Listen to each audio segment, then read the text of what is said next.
Hello, dear viewers. I'm carrying on my series about the Northern Ireland Troubles. So, looking at the late 70s, I mentioned Margaret Thatcher became Prime Minister in May 1979.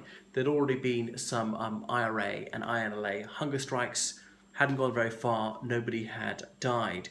So the IRA saw that its campaign was in decline. It was not able to kill so many people. The loyalist terrorists were not killing so many Catholic civilians either. So the IRA moved to the long war strategy, as they called it, simply to drag out the conflict. They couldn't cause a significant number of deaths, but they could be a thorn in the side of the United Kingdom, annoy the UK, keep the costs fairly high by bombing commercial targets, and hopefully one day there'd be a weak-willed British government which would give the Republicans some of what they wanted. And obviously support amongst nationalists, or amongst Republicans really, for the IRA and INLA was dipping. There are obviously plenty of nationalists who are against the IRA and INLA. They support the SDLP instead. Danny Morrison, who was a doyen of the IRA, he gave an interview to Francis Key as part of Key's History of Ireland in 1982. And Morrison said that middle-class Catholics did not support the IRA. So the middle-class Catholic community was growing as the effects of the Butler Education Act kicked in, the economy was improving a little bit, and those who were long-term unemployed tended to move away.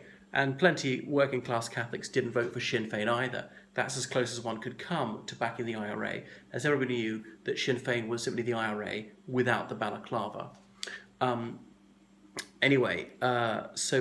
In that same series, John Taylor MP gave an interview to Key. Taylor made the extraordinary claim that most Catholics back the IRA, not actively, but morally. And he said it depended on the level of success. Is that unfair? Well, when a loyalist terrorist who's killed Catholic civilians is shot dead, it's hard to disapprove of that. Even I would approve. I know it's illegal, but it's hard to say it's unethical. Obviously, when they kill members of security forces, absolutely not, and even civilians as well. We'll carry on. We talked about the Silver Jubilee already, how there were big boycotts at that. So the IRA was fairly effective at spying. An army officer called Glover published an internal document called Future Terrorist Trends. This memorandum was highly confidential. Nevertheless, it fell into the hands of the IRA. It was published in Unpublished, which was the IRA's semi-official newspaper. And it said, the evidence does not support the view that the IRA are drawn from the ranks of the unemployed and the unemployable. It was quite flattering to the IRA. It said the IRA no longer has droves of recruits as it did in the early 70s. It no longer needs them. Said the IRA are now sufficiently cunning to avoid detection, they're quite skilled, and it seemed that they're going to be able to sustain their campaign for quite some time to come. So the government was hinting that the IRA could be vanquished fairly soon. And Glover said, the government's either got to do what's necessary, reintroduce internment, more troops, and chase people into the Republic of Ireland, or should come to an accommodation. And the government didn't seem to be willing to do that either. So how did the IRA get this? Well, there were Irishmen in the British Army, people from the Republic of Ireland and people from Northern Ireland, and at least one of them must have passed it on. Now, the IRA certainly in the past, in the 50s, had done this, had said to one of their people, don't join us openly, tell you what would be more useful, join the British Army and you act as our spy inside there.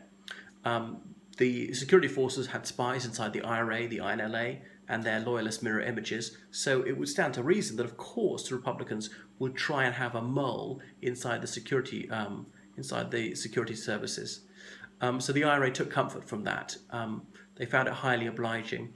The IRA had their own manual, the Green Book it's called, partly because they were great admirers of the Libyan tyrant, Colonel Gaddafi. He had his Green Book. So the Green Book spelt out the IRA's ideology and its tactics, its training methods and so on. And the IRA were quite selective about who they took as recruits by the late 70s. Somebody would be vetted for several weeks. They'd be checked out. Their friends, associates, people will be asked, what is this person like? Can we trust him? Can we account for what he's been doing? Are there any links to the security services?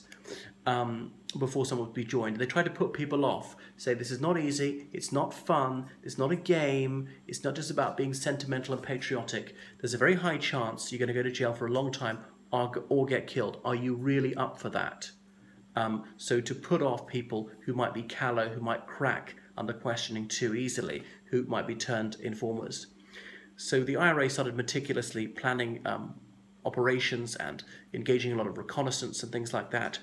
And the whole idea about operations was speed, to get the weapons, and the killer to get at the last minute, shoot somebody and get out of there very fast, separate the gun from the shooter, burn out any car that had been stolen for the operation, to destroy any fingerprints or forensic evidence. So they became super cautious, willing to abort any attack if there seemed to be a significant chance they'd be caught. They're very patient. It was a waiting game. The whole aim was to stretch things out. Eventually, the British public would get fed up and demand their politicians would make significant concessions. So the security forces had a very good idea who the IRA and INLA were, who the UVF were, the UFF, but it was very difficult to secure convictions. Witnesses were not forthcoming. The IRA was going to give them an OBE, not order the British Empire, but one behind the ear, so a bullet in the back of the head. So the IRA and INLA had effectively terrorized working class Catholic areas, which is not to say that there wasn't genuine support for them, but obviously it was very dangerous to be seen as a dissenter. Even members of the SDLP were severely beaten up occasionally, so petty criminals would be beaten with iron bars, have their limbs broken, be shot behind the kneecap, so they'd be in a wheelchair for the rest of their lives. Diplock courts were set up because juries were unreliable, could too easily be intimidated or bribed. Lord Diplock set up this system. Anyway, so 1979, Harry West still hadn't been elected to Parliament. He was no longer leader of the Ulster Unionist Party. Jim Molyneux became leader of the Ulster Unionist Party. He'd been a warrant officer in the Second World War, one of the first men in to liberate one of the concentration camps, a lifelong bachelor. The Almanac of British Politics said he was of a funereal aspect, and indeed he was like that, stony-faced. He was as bland as can be, but anyway, stolid. He seemed to personify the flinty character of unionism. Paisley was still there, thundering away. He was possessed of a stentorian voice and would boom out contumely.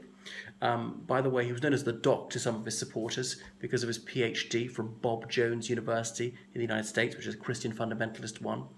Paisley was often saying this was a conflict between Bible-believing Christianity and the IRA, and Catholicism was really Satanism, and Catholics worship the whore of Babylon, that was the Pope, and all this malicious nonsense, which is quite off-putting. And people in Great Britain really had little time for Paisley's rhetoric, and he damaged the image of unionism. He was very much behind the times. So the UK was changing. Cohabitation was acceptable. Having children outside of wedlock. The UK was becoming more ethnically mixed. Northern Ireland was on the edge of that, was rather behind the times. And Paisley was always looking back to the 17th century. His church was called Martyrs Memorial, and it had all sorts of plaques up of Protestants who'd been executed by Catholics. Of course, but any Catholics had been executed by Protestants. Not that Paisley would put that up. Memorial plaques to UDR soldiers, congregants of his, who were murdered by the enemies of Ulster, as the plaques would say, have been into his church. Anyway, the UK and Republic of Ireland joined the European Economic Community in 1973. And in 1979, the first elections were held there too. 3 MPs for Northern Ireland. Northern Ireland was the only part of the UK to have them elected on a PR basis, because it could have been a territorial basis, but that might have made that all 3 seats went to Unionists. John Hume was a day one enthusiast for European integration, and he was elected. And he thought, we can get beyond these squabbles. Are we Irish or British? And is it a County Derry or County Londonderry? And look at the whole of the European Union and just all cooperate. He was elected. Paisley topped the poll. And then there was an Ulster Unionist elected as well. So the SDLP slogan was a new North, a new Ireland, a new Europe. So some of the ultra-Protestants were suspicious of the EEC because it was established by the Treaty of Rome, as though it was some Trojan horse for Catholicism. Anyway, Paisley represented North Antrim in the Westminster Parliament. He'd got in there by defeating Henry Clark, an Ulster Unionist MP. Clark was a former civil servant in Tanzania. Clark, he was married to a Catholic, which the DUP used against him.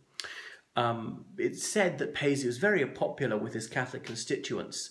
Now, I was taught by a Don who was one of his Catholic constituents and said, I think you'll find that something of a myth. So the Unionist position was weakening a little bit. Scottish separatist sentiment had risen a little bit, likewise in Wales. Now, these have both been defeated in referenda in 1979. In Scotland, not convincingly, actually. So the Unionists were not adjusting to the fact that the British public were growing a bit weary of the Ulster conflict. So the IRA was having some inroads on the UK's will to resist.